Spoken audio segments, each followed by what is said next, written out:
London police officers have seen a lot of unpleasant things in their time. However, the tragedy that happened in August 1966 shocked even them. Never before, in the line of duty, had so many policemen died at the same time.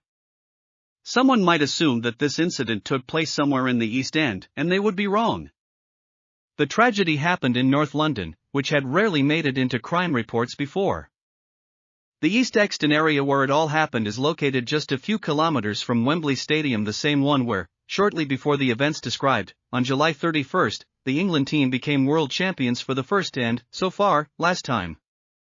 Wormwood Scrubs Prison, one of the most famous in Great Britain, was also located there at that time. And not far from the prison was Brook Street. There were no attractions there, but the locals, especially the children, loved it anyway. The entire male population of the quarter often and with pleasure played football there. The 60s in the history of England are not associated with violence. Yes, the Cray twins had fun in those years, and in August 1963 the great train robbery took place, but looking back, the British understand that there were much more good things than bad in those years. The Beatles, the Rolling Stones, the Kinks and the Animals delighted music lovers with their hits, and the franchise about the adventures of James Bond started on cinema screens. This, of course, is wonderful, but the criminals also felt confident. And if the already mentioned Cray twins ruled north of the Thames, then the Richardson brothers reigned in the south. However, their relationship with the police during that period can be characterized in two words: armed neutrality. In those years, British police officers went on duty unarmed. Assaulting a law enforcement officer, let alone causing harm or killing him, was punishable by a long prison term, so all reasonable criminals knew when it was best to back off. However, sometimes the police had a hard time. They only got their first bulletproof vests in the early 1980s. So on that day, August 12, 1966, 3 police officers went on duty barehanded. That same day, Harry Roberts celebrated his 30th birthday. A tall guy with arched eyebrows and perpetually tousled hair, he could rightfully consider himself a darling of fortune. His parents once owned a brothel, but then sold it and used the proceeds to buy a cafe in North London. They had very little time to raise Roberts. He grew up as an unruly child, whom no one and nothing could change for the better. Roberts even spent some time in a juvenile correctional colony for attacking an old man. There was hope for the army. Roberts served 2 years, but upon returning home he again took up his old ways. In 1963, he was released once again. Roberts was determined, at least in words, to pull himself together. With the help of his parents, he opened a small construction company, but things were going very badly, and in order to pay off his debts, Roberts again took up robberies and theft. Together with his girlfriend, Lillian Perry, he lived in a flat on Weimering Road, which belonged to one of his few friends, Colin Howard. The reason Howard kindly gave up his home to his friend was that at that time he was in places not so remote, in other words, in prison. Howard's wife found it very difficult to be alone, so she was only too happy to shelter her good-for-nothing husband's friend. To commit robberies, Roberts needed weapons and ammunition. Both could be easily found in the West End. Roberts bought it in such quantities as if he was going to arm a small unit.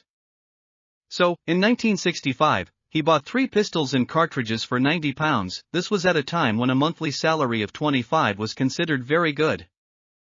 In 1965, Roberts met a certain Jack Whitney. Jack was 7 years older than Roberts and, despite his seemingly respectable age, still dreamed of becoming a cool gangster. Some people never grow up. Whitney had previously been convicted of fraud, and a few years before the events described, he deserted the army. It's not to say that they were looking for him very much, but the fact remains.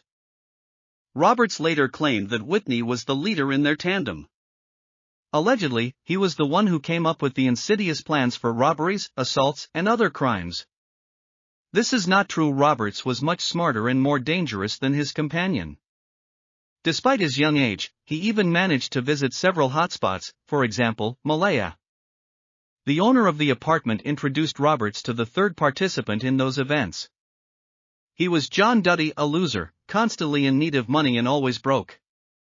However, he also had an army past. He spent, in total, almost 7 years. Such was the trio that decided that they were capable of challenging all of London. That day, August 15, 1966, Roberts decided that today was the best day to rob a factory in Nordholt, on the outskirts of London. However, there was one small problem: Whitney was the only one of the three who had a car. The criminals were smart enough not to take it with them. They decided to steal one of the most common cars of the time, a Ford Cortina. They managed to find such a car only late in the morning. But finding does not mean stealing it.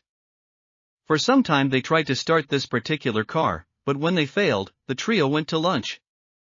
After having a snack, Roberts and his comrades decided that it would be better if they found some other car.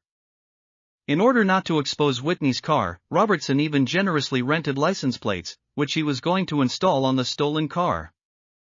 But, as luck would have it, while they were driving in circles looking for a parked car, they were spotted by the police. Indeed, Whitney's battered car, a blue Vauxhall Standard Estate, and inside there were several suspicious individuals. The police contacted their superiors and were ordered to stop Whitney's car and search it.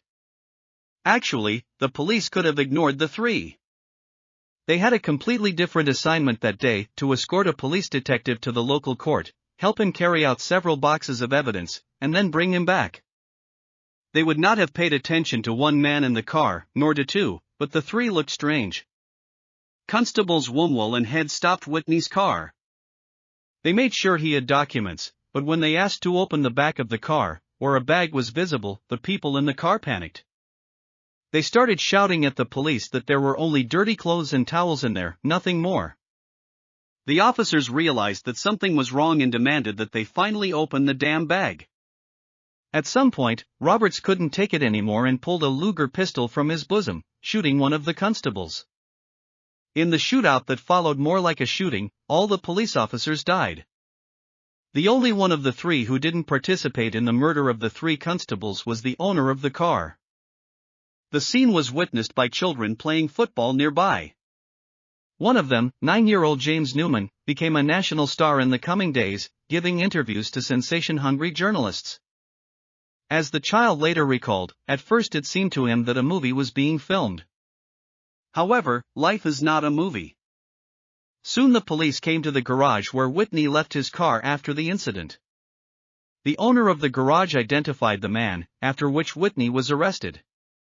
As the only person who did not shoot that day, he realized that his salvation depended only on how well he would cooperate with the investigation. The day after his arrest, he told the lawman everything he knew. Roberts and Duddy were trying to escape from London. The capture of these criminals became a matter of principle for the London police, a matter of honor. After 3 months of searching, they were caught and sentenced to life imprisonment. Whitney was sentenced to 25 years in prison. He would be released in 1991, and in 1999 he would be killed in a fight with his neighbor. They were arguing over whose turn it was to wash the dishes. Roberts tried to escape from prison 20 times, but eventually decided that it would be better for him to accept it. In 2014, he was released on parole and gave an interview to The Guardian.